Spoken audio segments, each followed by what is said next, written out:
اس کے بعد اس کو 3 خط اور ملتے ہیں اور ان خطوط میں لکھا ہوا ہوتا ہے کہ تم زندگی کو فلسفلائزنگ انداز میں سوچو تاکہ تمہیں سمجھ میں آئے کہ تم کون ہو اور یہ دنیا کہاں سے آئی ہے. یوں یہ ناول آگے بڑھتا ہے. اچھا اب یہ کہانی جو آگے بڑھتی چلی جاتی ہے اس میں کئی ایک باتیں ہیں جو ناول نگار ڈسکس کرتا چلا جاتا ہے. اب انہوں نے اس کو بہت ہی اسٹرکچر لے کر چلا. یہ اس کو لے کر چلتے ہیں اس طرح سے کہ پہلے یہ چلے جاتے ہیں بالکل پری سوکریٹک وقت میں, یعنی بالکل جسے کہتے ہیں نا آج سے 2000 سال پیچھے, عیسیٰ علیہ السلام کی پیدائش سے بھی 500 سال پیچھے. وہ نیچرل فلاسفرز کی بات کرتے ہیں. وہ بات کرتے ہیں ڈیموکریٹس سے شروع کرتے ہیں. وہ کہتے ہیں کہ ہمیں دیکھنا چاہیے, بچی کو سمجھاتے ہیں وہ کہ ہمیں دیکھنا چاہیے کہ زندگی کی انٹرپریٹیشن یا دنیا کی انٹرپریٹیشن فلاسفرز نے کس طرح سے کی. اس میں 2-3 نام ہیں جو بڑے امپورٹنٹ ہیں. پہلا نام وہ دیتے ہیں پیرامیڈس کا. پیرامیڈس کون تھا؟ پیرامیڈس ناظرین آپ کو پتہ ہی ہوگا, یہ اٹلی کا فلاسفر تھا جو سقراط سے پہلے کا تھا, اور جس نے کچھ یہ کہا تھا کہ ہر چیز جو ہے وہ اسٹیٹک ہے, کوئی بھی چیز بدل نہیں رہی ہے, اور جو کچھ بھی ہے وہ بیسڈ کرتی ہے ہمارے ریزنز کے اوپر. یعنی وہ ایک بہت بڑا ریشنلسٹ تھا. اس کے بعد پھر انہوں نے ایک اور فلاسفر کا ذکر کیا. انہوں نے بتایا کہ دیکھو دنیا کے بارے میں اور کیا انٹرپریٹیشن آئی ہے. وہ تذکرہ کرتے ہیں ہیراکلیٹس کا. ہیراکلیٹس وہ تھا جس نے کہا تھا کہ دنیا میں ہر چیز جو ہے وہ تبدیل ہو رہی ہے. اب یہ ایک نیا عنوان اس کو ملتا ہے کہ اچھا ہیراکلیٹس نے کہا تھا دنیا میں ہر چیز تبدیل ہو رہی ہے, یعنی یہ اس کا مشہور جملہ ہے کہ you could not step take into the same water twice in the same water. تو چیزیں جو ہے مسلسل چینج ہو رہی ہیں. تو یہاں جو بات ہے وہ ذرا سی مختلف ہے. یہاں یہ بات یہ کہ وہ کہہ رہے تھے پیرامیڈس کے چیزوں کو ریزن کے لحاظ سے سوچو. ہیراکلیٹس کہہ رہے ہیں کہ چیزوں کو سینسس کے لحاظ سے دیکھو, کہ سینسس ہیں جو تعین کرتے ہیں زندگی کے بارے میں یا دنیا کے بارے میں. تو دنیا میں یا زندگی میں جو کچھ بھی ہے وہ سینسس کے اوپر بیس کرتی ہے. پھر انہیں ایک اور تیسرے فلاسفر کو بتاتا ہے. وہ کہتا ہے ایمپیڈوسیل ایک اور فلاسفر ہے جس نے ذرا اور طرح کی بات کی. اس نے کہا 4 میجر کمپاؤنڈ ہیں جو کہ permanent, like air, fire, water and earth. یہ تو فکس ہیں, لیکن لو اور اسٹرائف ہیں جو اس کو مسلسل چینج کر رہے ہیں. تو یہ ایک مڈل بات آ گئی. اب اس بچی کو 3 فلاسفرز پتہ چل گئے جو پری سوکریٹک ہیں, جو 3 مختلف توجیہات دے رہے ہیں کہ یہ زندگی یا یہ دنیا کیا ہے اور یہ سب کچھ اس کے ارد گرد کیا ہو رہا ہے. اس کے بعد پھر وہ ایک اور فلاسفر کو ایڈ کرتا ہے, اس کا نام ہے انیکزوگوراس. انیکزوگوراس یہ کہتا ہے کہ ہر چیز جو ہے دنیا میں یا کائنات میں وہ بہت ہی مائنیوٹ پارٹیکل سے مل کے بنی ہے, بہت ہی اسمال پارٹیکل سے مل کے بنی ہے. تو یوں ایک اور شکل اس کے سامنے آتی ہے کہ اچھا یہ بھی اس کی تشریح بنتی ہے کہ دنیا ایسے بنی ہے کہ ہر چیز بہت ہی مائنیوٹ اور اسمال پارٹیکل سے مل کر بنی ہے. تب اس کے پاس ایک 4 خیال آ جاتے ہیں کہ جب نئی دنیا بنی تھی, جب نئے فلاسفرز نے زندگی کے بارے میں سوچنا شروع کیا, تو کس طرح سے ایک ان کے پاس خیالات کا سلسلہ آیا اور کس طرح سے انہوں نے اس کو فلاسفیکلی انداز میں انٹرپریٹ کرنا شروع کیا کہ زندگی کیا ہے, دنیا کیا ہے. اچھا یہ کہانی پھر آگے بڑھتی ہے.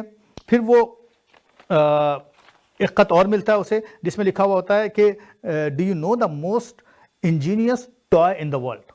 یعنی دنیا کا سب سے زیادہ ذہین یا سب سے زیادہ جسے کہتے ہیں انٹیلیجنٹ ٹوائے کیا ہے. اس کے بعد اس کو نام وہ دیتا ہے ڈیموکریٹس کا.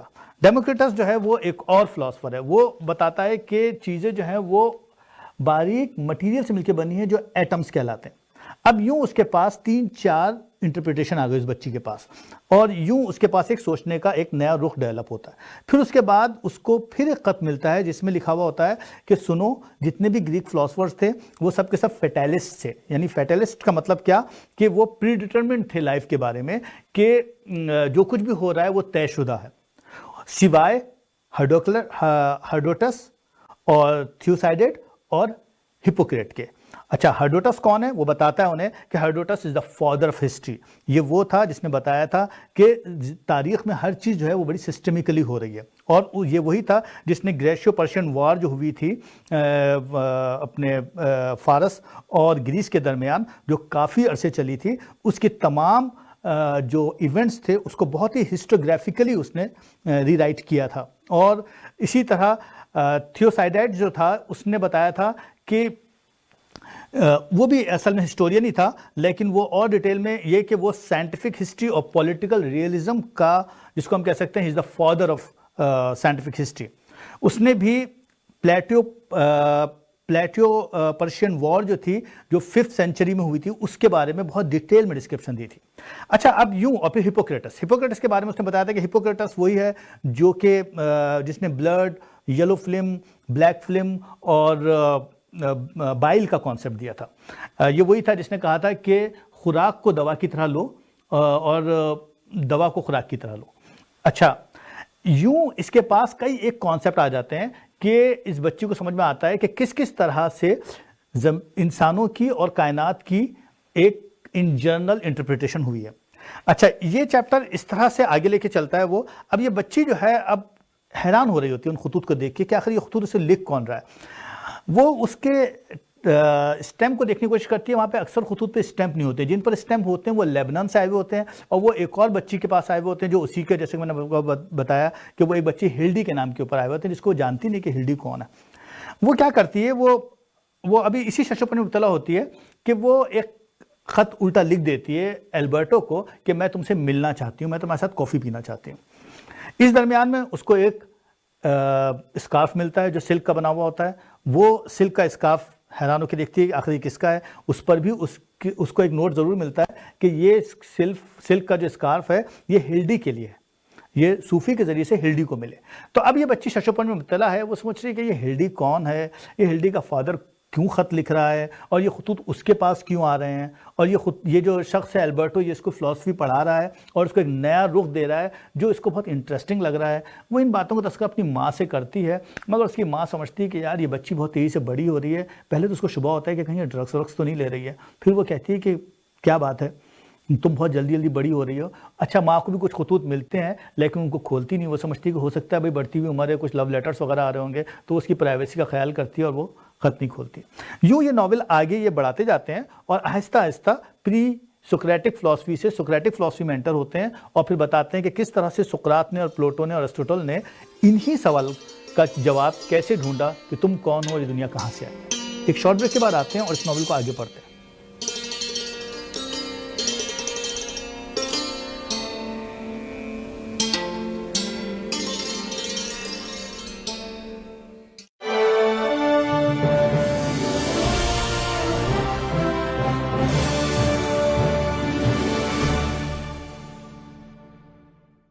You pay special attention to temperature while cooking.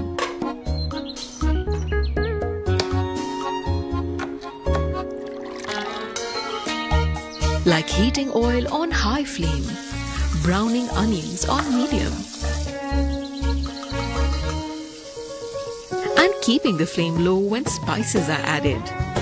Similarly, Shan grinds spices at low temperature through cryogenic grinding technology, which ensures that their color, aroma, and taste remain intact, because real taste comes from pure spices. Shan Spices, purity in every grain. Mississauga کو منی پاکستان کہتے ہیں. وہی رنگ، وہی خوشیاں، وہی تہوار. تو انہی رنگوں کو کچھ اور پھیلائیے، خوشیاں بڑھائیے سوغات سویٹس اینڈ بیکرز کے ساتھ. پاکستانی مٹھائیوں اور سنیکس کے وہی روایتی ذائقے، ہائیسٹ کوالٹی سٹینڈرڈز کے ساتھ. مٹھائی، سموسا، دہی بڑے، چاٹ اور ویکنڈز پہ لاہوری ناشتہ یعنی حلوہ پوری یا کچھ بھی ایسا جو کراچی، لاہور اور اسلام آباد سا ہے. ہر ذائقہ اپنا اپنا سا ہے. At Saughat sweets and bakers, 6400 Mill Creek Drive, unit 5، Mississauga. گر اتنا بھرتے ہو وطن سے محبت کا دم، ہر قیمت پر رکھنا چاہتے ہو اس کا بھرم، تو آج سے چھوڑ دو نا ہنڈی حوالے کی رسم. صحیح طریقے سے ملک پیسے بھیجنے کا کر لو عزم. خود بھی تو تبدیلی بنو، خود بھی تو بدلو سسٹم. پاکستان کی معیشت اور پاکستان کے حالات پوری قوم سے یہ تقاضا کرتے ہیں، جب ملک سے ہے پیار تو ہنڈی حوالے سے کرو انکار. gondalbrothers.com, your ideal money transfer partner. وطن کی محبت میں کیا نہیں کرتے ہم. سینوں پہ سجائے پھرتے ہیں سبز ہلالی پرچم. کبھی کرتے ہیں سسٹم کی خرابی کا شکوہ،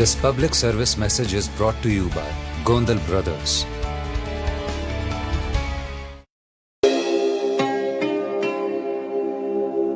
Conservative Party of Canada اور leader of the Conservative Party mister Andrew Scheer کی جانب سے تمام مسلم کمیونٹی کو رمضان مبارک، ہیپی رمضان۔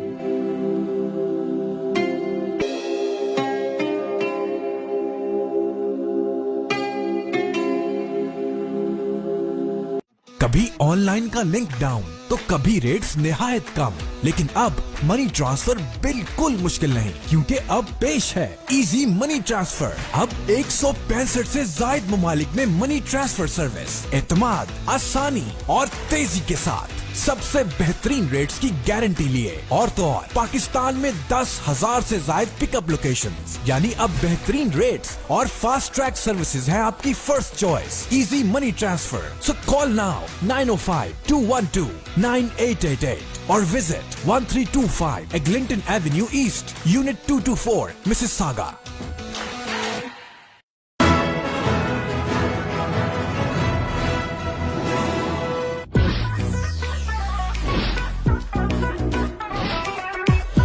جب آپ کی امیدیں ہوں رائٹ لیکن حالات ہوں رانگ، آپ سوچ کچھ رہے ہوں اور ہو کچھ اور جائے، اس عید الفطر پر آپ کے شہر ٹورانٹو میں آ رہا ہے ہنسی اور کہکہوں کا طوفان۔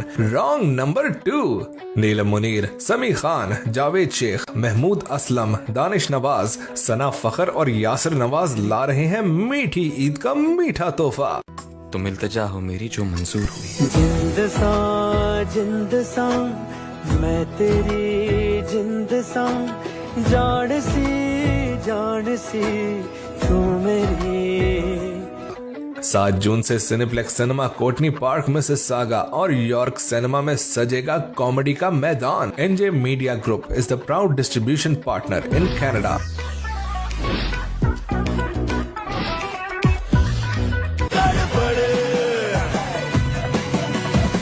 Imagine a carefree lifestyle in a tranquil town of Bowmanville.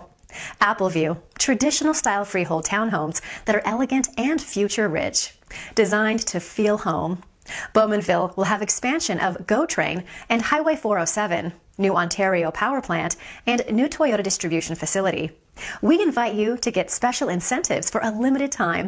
Call now 416-897-4714 or visit appleviewhomes.com. When you're involved in a personal injury incident, you need a law firm you can trust. A law firm that has the necessary expertise to ensure you get the compensation you deserve. At JS Law, we have proved our success in helping victims of car accidents, slip and falls, and other personal injury matters. At JS Law, we use our knowledge and expertise to ensure you are not taken advantage of by insurance companies. Call us today or visit jslaw.ca and let us help you get your life back. Vision cannot encompass this beautiful sight. Each glance returns with a greater delight. Welcome to the Holy Land of God from King Travel, authorized agent of Ministry of Hajj and Umrah, Royal Embassy of Saudi Arabia, also offering professional assistance to get every type of Saudi visa. We promise that it will not be another ordinary trip, but a special journey that develops into an extraordinary and life-changing experience. King Travel, #1 Umrah agent in Canada. Call now, 1-800-844-5464.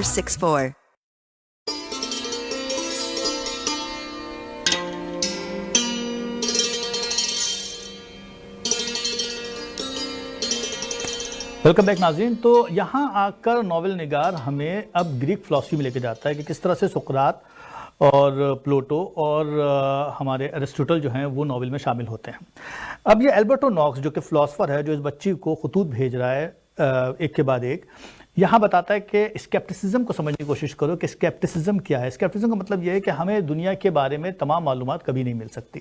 اور پھر سقراط کا ایک نام ظاہری بات ہے سامنے آ جاتا ہے کہ سقراط کہتا ہے کہ مجھے نہیں معلوم، مجھے یہ معلوم ہے کہ مجھے نہیں معلوم. اور یہی جملہ ہے جو اس کو بہت اسمارٹ شو کرتا ہے. اور پھر یہ بھی کہ وہ ایک آدمی جو اسٹینڈرڈ کا ہے، ویلیوز کا ہے، اور جو اس بات کے اوپر کہ اپنے ویلیوز پہ قائم رہنے اور اپنے سچائی پہ قائم رہنے کے لیے اگر جان بھی دینی پڑے تو جان دے دوں گا. یوں یہ وہ ایک نئے عنوان سے اس کو زندگی کا مطلب سمجھانے کی کوشش کرتا ہے. اور پھر اس کے بعد وہ اس کو ایک ویڈیو کیسٹ بھیجتا ہے بچی کو. جب وہ اس کو دیکھتی ہے تو اس میں پتہ چلتا ہے کہ البرٹ ناکس جو فلاسفر ہے وہ اس کو لے کر ایتھنس چلا گیا ہے، اور وہاں پر اس کو ایتھنس دکھا رہا ہے کہ دیکھو گریک دور میں، یعنی آج سے ہزاروں سال پہلے، کس طرح سے جس زمانے میں سقراط تھے، جس زمانے میں پلوٹو تھے، اس زمانے میں کس طرح سے ایتھنس ہوا کرتا تھا. پھر وہ پلوٹو سے اس کی ملاقات کراتا ہے اور پھر پلوٹو بھی اس سے کچھ بات کرتا ہے. وہ بچی حیران ہو کر دیکھتی ہے کہ آخر اس کے ساتھ یہ کیا ہو رہا ہے. پھر یہ کہانی آگے بڑھتی ہے. اب پلوٹو کے حوالے سے اس کو بتاتا ہے کہ پلوٹو کون تھا. پھر یہ پلوٹو کی فلسفی کو ڈسکس کرتا ہے، بتاتا ہے کہ پلوٹو وہی ہے جس نے اکیڈمی کریٹ کی تھی، اور پلیٹو وہی ہے جس نے جو ایک آئیڈیلزم کا کانسیپٹ دیا تھا، جس نے بتایا تھا کہ دنیا میں بہت ساری چیزیں ایسی موجود ہیں جو ہمیں پتہ ہیں، لیکن کچھ ایسی چیزیں جو فکس ہیں، جو آؤٹ آف ورلڈ ہیں، جو ہمارے خیال میں نہیں ہیں، جو پیچھے چھپی ہوئی ہیں. تو وہ اس کے بارے میں بتاتا ہے. اب یوں اس کے سامنے ایک نیا عنوان بنتا ہے بچی کے سامنے. پھر اس کے بعد کہانی آگے بڑھتی ہے اور وہ اس کو لے کر ایرسٹوٹل کے پاس لے کے جاتا ہے. اس کے لیے پھر یہاں پہ ٹرن آتا ہے اور یہ بچی جو ہے وہ اس کے پاس ایک لیٹر آتا ہے. یہ لیٹر جو ہے وہ ایک کتے کے ذریعے سے آتا ہے جو البرٹو کا ڈاگ ہے. وہ ہرمیس اس کا نام ہے. ہرمیس جو ہے وہ اس کے ساتھ سامنے لیٹر لے کر آتا ہے. وہ ہرمیس کا پیچھا کرتی ہے اور الٹیمیٹلی ایک ایسی جگہ جہاں پہنچ جاتی ہے جو ایک دریا کے پار ایک کیبن بنا ہوا ہوتا ہے. اس کا نام میجر کیبن ہے.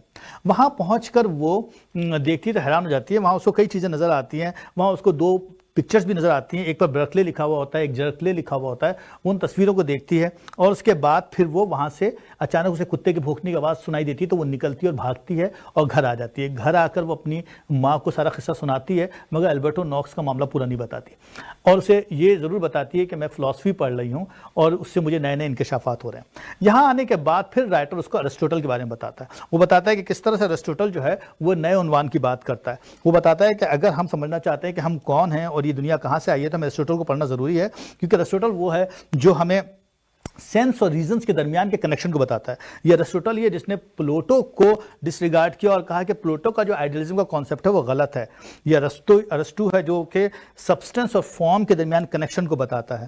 وہ بتاتا ہے کہ جو سبسٹنس ہے وہ کسی بھی چیز کی فزیکل کریکٹرسٹک کو شو کرتا ہے، جبکہ فارم جو ہے وہ لمیٹیشن اور پاسبلٹیز کو شو کرتا ہے.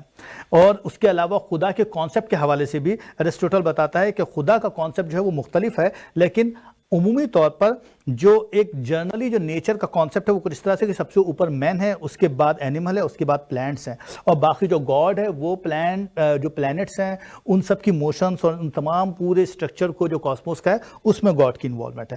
یوں ایک نیا کانسیپٹ اس بچی کے سامنے آتا ہے اور وہ سوچتی ہے کہ گریک فلسفی کس طرح سے دنیا کو انٹرپریٹ کر رہی تھی.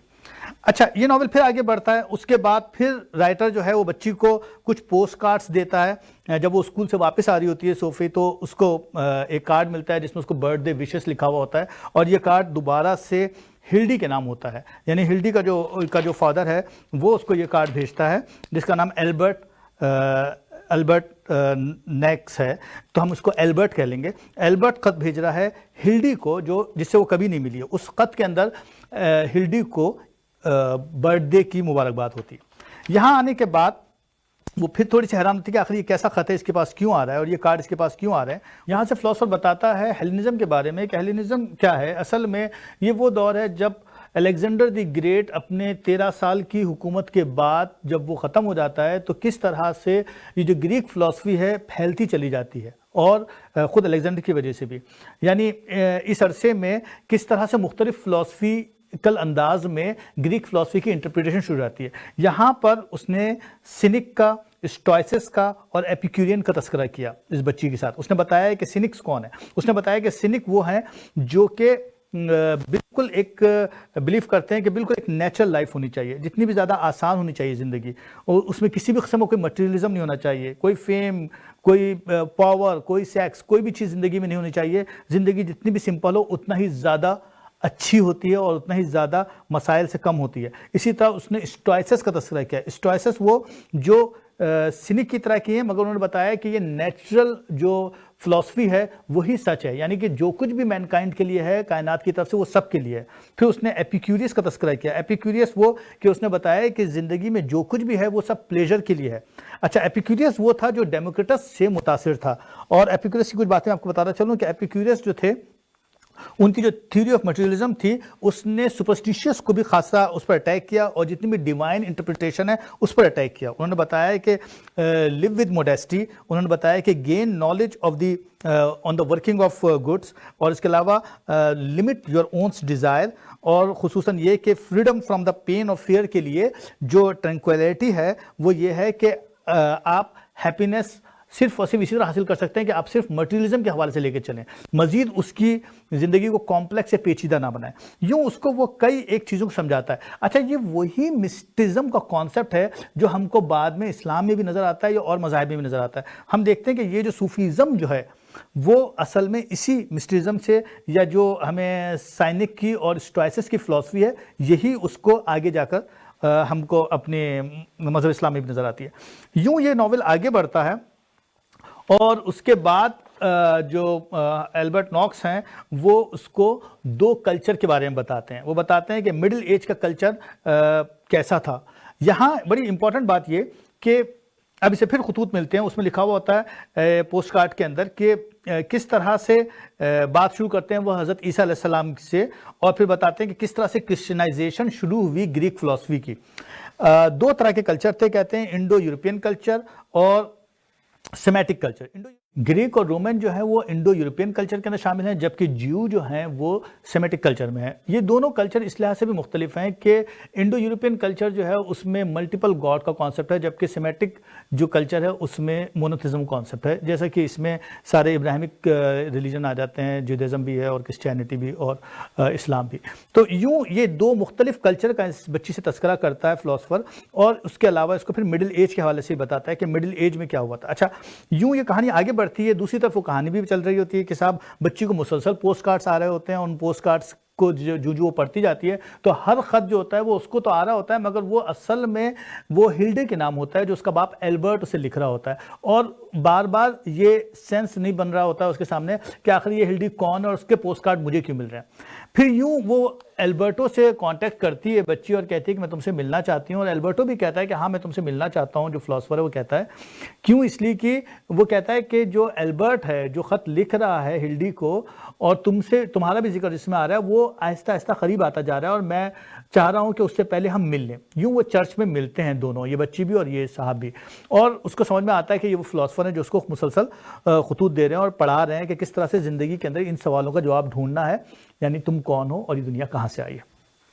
اچھا، اس کے بعد پھر یہ انہیں نہ صرف دونوں کلچر کے بارے میں بتاتے ہیں بلکہ مڈل ایج کے بارے میں بتاتے ہیں. یہ بتا دیتے ہیں کہ صاحب مڈل ایج جو ہے یہ کہنے کو رینیسانس کے دور جو ہے وہ مڈل ایج کو ڈارک پیریڈ کہتے ہیں، لیکن مڈل ایج میں بہت کچھ ہوا تھا. فیوڈلزم سیٹ ہوا تھا، بڑے شہر بنے تھے، کلچر ڈیولپ ہوا تھا، چرچ پاور میں آیا تھا، اور یعنی پاپ پاور میں آئے تھے، اور کلچر جو ہے یہ پھیلتا چلا گیا تھا. مگر ساتھ ہی ساتھ ایک اور بات بھی ہوئی تھی کہ نیو پلیٹنزم کا کانسیپٹ جنریٹ ہوا تھا، جس کے اندر سینٹ اگسٹن جو تھا انہوں نے پلیٹو فلسفی کو کرسچینٹی سے جوڑ دیا، اور ان کی مشہور کتاب سٹی آف گاڈ آئی تھی جس میں یہ تھا کہ صاحب چرچ کی کا فالو ضروری ہے سیلیویشن کے لیے. بالکل ایسے ہی سینٹ تھامس ایکوینس کا وہ ذکر کرتے ہیں کہ سینٹ تھامس ایکوینس وہی ہیں جو انہوں نے ارسٹوٹل کو کرسچینٹی سے جوڑا. اور یوں اس کے علاوہ ایک اور بھی ذکر کیا ہلڈی گارڈ کا. انہوں نے بتایا کہ ہلڈی گارڈ اصل میں ایک فیمیل سائڈ آف گاڈ ہے.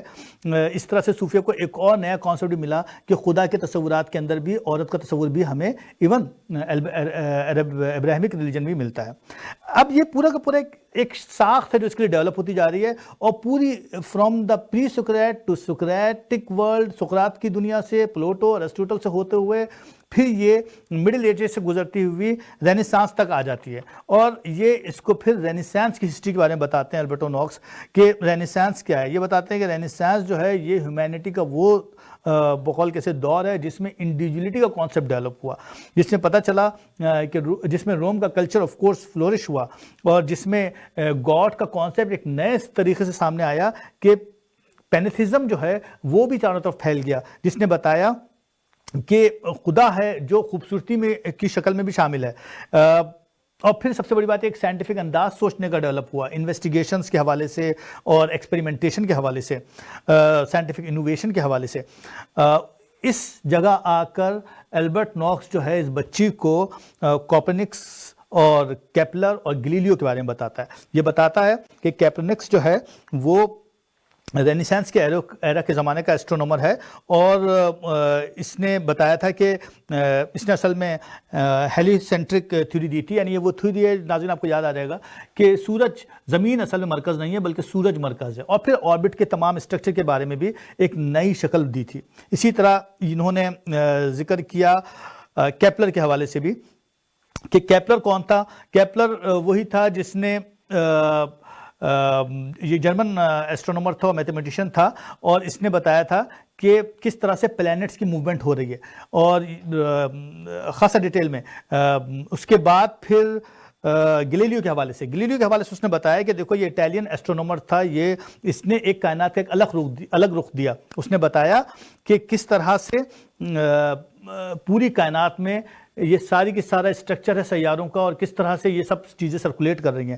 وہ اس نے بتایا کہ یہ وہی ہے گلیلیو جس نے جوپیٹر کے 4 مون دریافت کیے، یعنی اپنے اس سے ٹیلیسکوپ سے۔ تو یوں ایک نیا پورا کا پورا اس کو ایک سوچنے کا ایک انداز مل جاتا ہے اس بچی کو، اس کو سمجھ میں آتا ہے رینیسانس کیا ہے، اور اس کے علاوہ ایک نیا کانسیپٹ خصوصاً بوروک کے بارے میں بتاتا ہے کہ بوروک کیا دور تھا۔ بوروک کے حوالے سے بڑی امپورٹنٹ بات کہ یہ وہ دور ہے جس میں یورپ کے اندر ایک تبدیلی آئی ہے، بالکل ویسی جیسے رینیسانس میں پوری اٹلی میں اس طرف تبدیلی آئی تھی۔ تو ایک جنرل پورا کا پورا ایک کلچر چینج جو آیا اور ایک نیا کانسیپٹ جو آیا، وہاں تک البرٹ نوکس اس کو لے کر آتا ہے۔ ناظرین کرام، ایک بریک کے بعد آتے ہیں اور پھر اس ناول کو آگے پڑھتے ہیں اور دیکھتے ہیں کہ اب اس بچی کو کس کس قسم کے انکشافات ہوتے ہیں، کیونکہ بچی ابھی تک اس ششوپن میں مبتلا ہے کہ آخر جو خطوط ہیلڈی کے نام آ رہے ہیں وہ اس کے ذریعے سے کیوں آ رہے ہیں، اور یہ کبھی اس کے پاس اسکارف آ جاتا ہے اور کبھی کوئی جو کروسیفائڈ جو سلیب کا نشان ہے وہ آ جاتا ہے، اور اس کو کبھی کبھار خواب بھی آ رہے ہیں، اور وہ ایک مسلسل ایک ششوپن میں مبتلا ہے کہ آخر یہ چل کیا رہا ہے اس کے ساتھ۔ تو اب اس کی زندگی میں کیا تبدیلی آتی ہے اگلے سیگمنٹ میں دیکھتے ہیں، ساتھ رہیے گا۔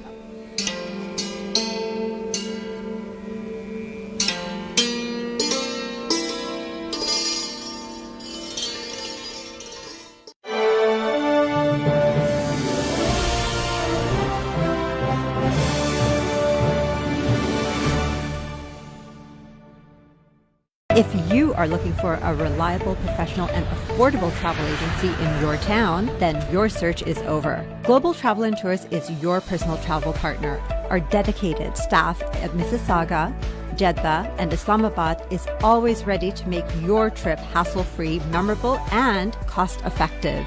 We will assist you with hotel reservations, the transportation, visa assistance, and travel insurance. We are the #1 pilgrimage specialist for Hajj, Umrah, as well as ziyarat to Iran and Iraq. Global Travel and Tours is a one-stop solution for your travel, immigration, and Forex needs. We are IATA approved agents and an authorized Umrah agent. To book your holiday or Umrah package, please give us a call right now at 1-877-275-3555. We look forward to hearing from you. Injuries not only impact you, but also people around you. Life is better than this. Let's get your life back. The injury lawyers at Alam Law will use their years of experience to handle your claim so that you can focus on your recovery. And remember, you don't pay until we win. Alam Law.